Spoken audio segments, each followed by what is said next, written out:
You can go ahead. Some people call it the greatest 2 minutes of sports, and some people could not care less about it. But the Kentucky Derby is one of the greatest American traditions. The Kentucky Derby has a long history and is all about traditions.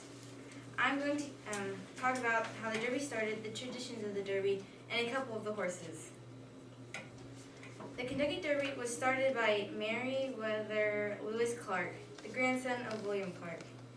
He was in Europe and he went to their Derby, and when he came back to America, he decided to have one of his own. His uncles John and Henry Churchill gave him the land to build the racetrack. The first Kentucky Derby was May 17, 1875, on a nice spring day. It has been held every year since then, and even though all the days are not as nice, they always have it. According to St. Potter in his article, 1875, first running of the Kentucky Derby, records from the National Weather Service Forecast Office in Louisville show that rain has fallen on 59 of the past 133 Derby days, ranging from a trace to 2.31 inches in 1918, one of only 7 years when the track condition was listed as muddy. Now that we've heard a little bit about the history, I'll tell you about some of the traditions. When most people think about the Kentucky Derby, they think about the crazy hats the ladies wear and some of the very colorful suits the men wear. And the horses. The tradition of the hats came from the Europe Derby, and somebody thought it would attract the ladies to the Derby. According to the article, The History of the Kentucky Derby, there are few American sporting events with the history and popularity of the Kentucky Derby. Its rich traditions like sipping a mint julep, donning a beautiful hat, and joining fellow racing fans in singing My Old Kentucky Home transcend the Kentucky Derby from just a sporting event, making it a celebration of Southern culture and a true icon of America. The Kentucky Derby is the longest running sporting event in the United States, dating back to 1875. Some people may have heard it called the Run for the Roses. Some people call it that because the winning horse gets a blanket of roses around his neck.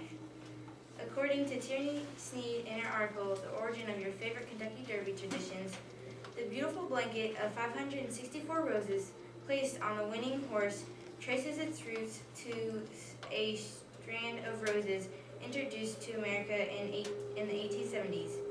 Churchill Downs founder Meriwether Lewis Clark used them for decorations at a post-Derby party, and by the 1890s they became a prop in the post-race presentation, first as a bouquet, then as a garland for the winning horse.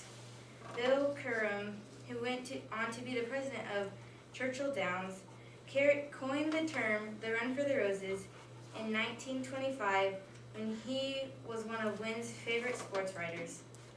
Now that we have talked about traditions and history, we get to talk about my favorite part, the horses. The first horse to ever win the Kentucky Derby was Aristides. His time was, I'll show you my thing.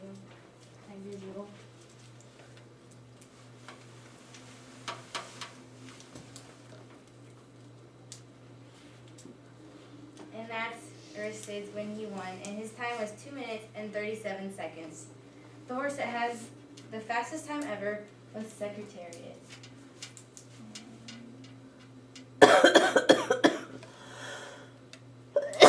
His time was 1 minute, 59 seconds, and 2/5, the fastest time ever.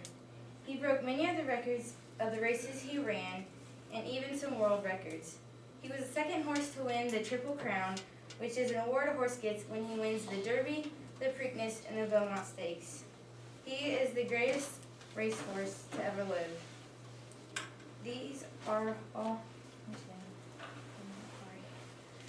a part of what makes the Kentucky Derby one of the greatest American traditions. I hope you can now see that the traditions and history of the Kentucky Derby are amazing. All these things are what makes me want to go to the Kentucky Derby someday.